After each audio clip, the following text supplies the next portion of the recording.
I want to show you an incredible video of Angela Merkel. She's the Chancellor of Germany. She's the one who said that there should be no limits for immigration from the Muslim Middle East to Germany. She started the recent stampede by calling for 800,000 migrants, first come, first served, no application forms necessary, no proof of any danger to your lives necessary, and anyone who can make it immediately gets thousands of dollars in special benefits, plus access to Germany's existing welfare state. 100,000 migrants, overwhelmingly young Muslim men, have come in the past month alone to take her up on her offer. In one single day, more than 10,000 men arrived in the city of Munich alone. Imagine that.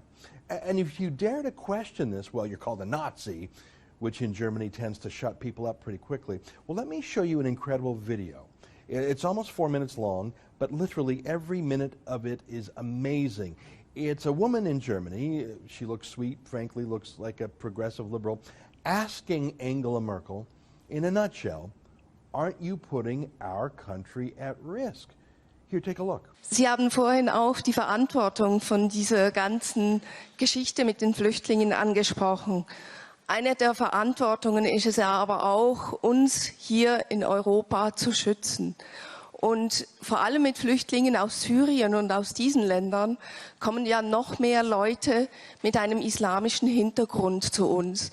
Und ich glaube, was der Herr vorhin angesprochen hat, beinhaltet ja auch eine große Angst hier in Europa zu dieser Islamisierung, die immer mehr stattfindet. Wie wollen Sie Europa in dieser Hinsicht und unsere Kultur schützen?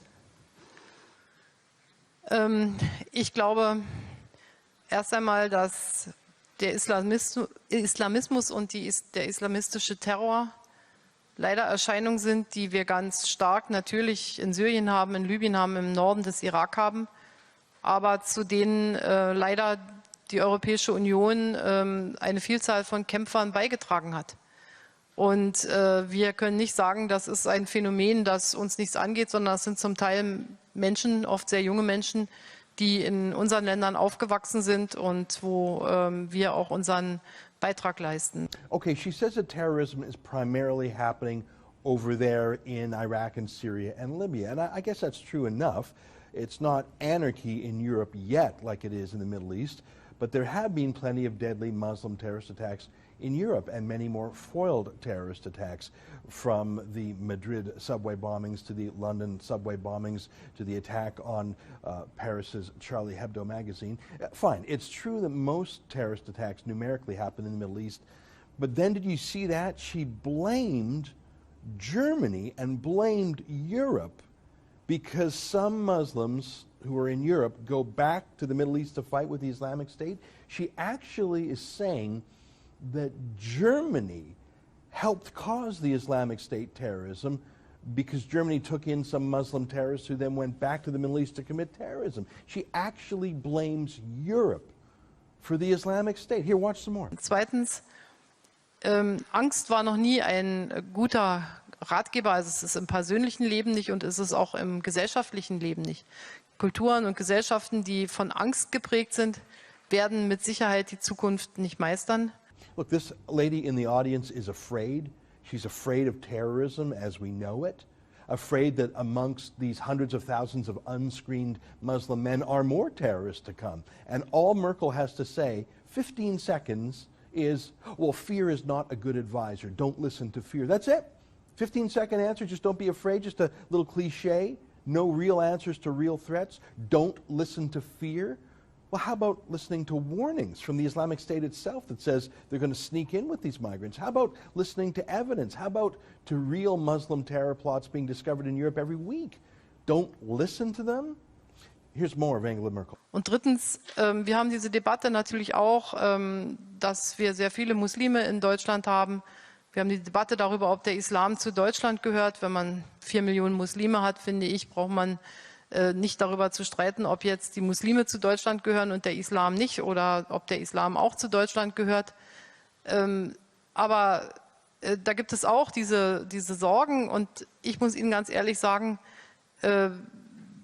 wir haben doch alle Chancen und alle Freiheiten, uns zu unserer Religion, sofern wir sie ausüben und an sie glauben, zu bekennen. So now she's suggesting that Islam belongs to Germany. And Germany now belongs to Islam, I presume. And anyways, she says there are already 4 million Muslims in Germany, so what are you going to do about it, right? Here's more. Und wenn ich was vermisse, dann ist das nicht, dass ich irgendjemandem vorwerfe, dass er sich zu seinem muslimischen Glauben bekennt, sondern dann haben wir doch auch den Mut zu sagen, dass wir Christen sind, haben wir doch den Mut zu sagen, dass wir da in einen Dialog eintreten. Haben wir doch dann aber auch bitteschön die Tradition, mal wieder in den Gottesdienst zu gehen oder ein bisschen bibelfest zu sein und vielleicht auch mal ein Bild in der Kirche noch erklären zu können. Und wenn Sie mal Aufsätze in Deutschland schreiben lassen, was Pfingsten bedeutet, da würde ich mal sagen, ist es mit der Kenntnis über das christliche Abendland nicht so weit her. Und sich anschließend zu beklagen, dass Muslime sich im Koran besser auskennen, das finde ich irgendwie komisch.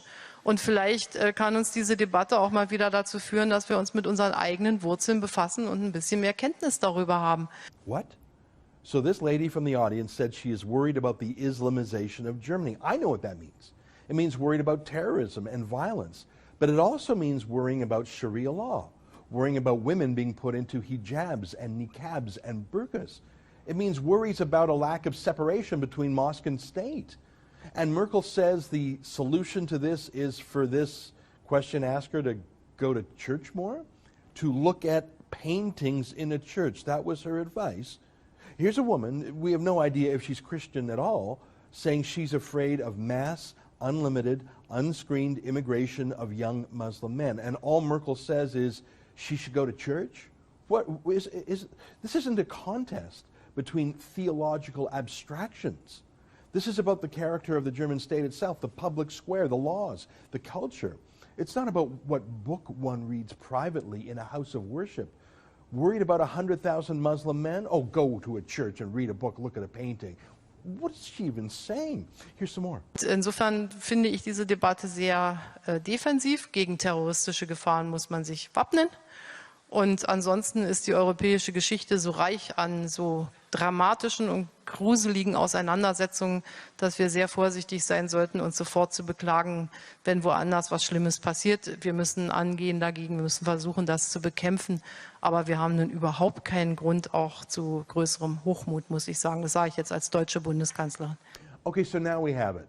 It took 3 minutes for Merkel to get to it, but here it is. For her, this isn't about dealing with the facts on the ground. This isn't about the 100,000 Muslim migrant men she's taken in. This is about some sort of national psychological therapy for her as German Chancellor. Did you see that? She's saying, sure, jihadists may be evil, but who are we Germans to speak? Don't forget how evil we were in the past, and not just the far past, but the recent past.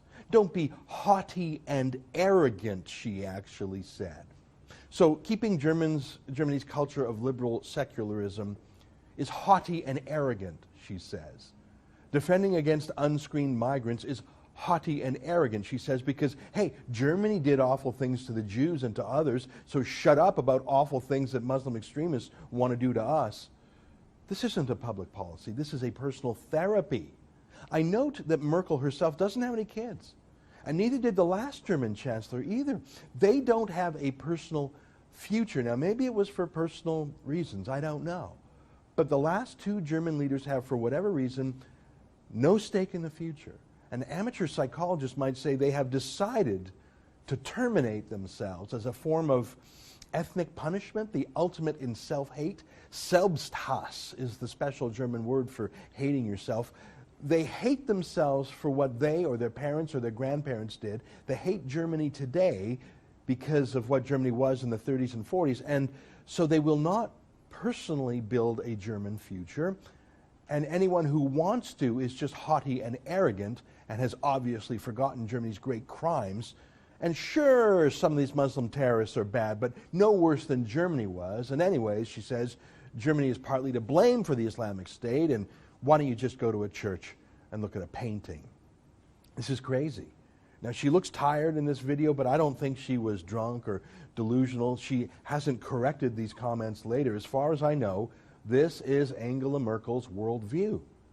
Germany doesn't belong to the Germans. Germany should be de-Germanified. Germans don't deserve Germany. Any foreigner fresh off a train does. Shut up if you disagree. Don't you know that Germany is guilty, guilty, guilty? Look, I disagree. I'm a Jew. I mean, hatred for the Nazis was taught to me from childhood, but I know that Germany today is not Nazi. They're liberal. The grandchildren of the Nazis are not guilty by birth, and even if they were, the solution, the punishment, would not be to let in 1 million Muslim men, including amongst them today's Nazis, those from radical Islam. Angela Merkel just read out Germany's official suicide note. The fact that this video is so underreported tells me that most media, frankly, agree with her. For the Rebel.Media, I'm Ezra.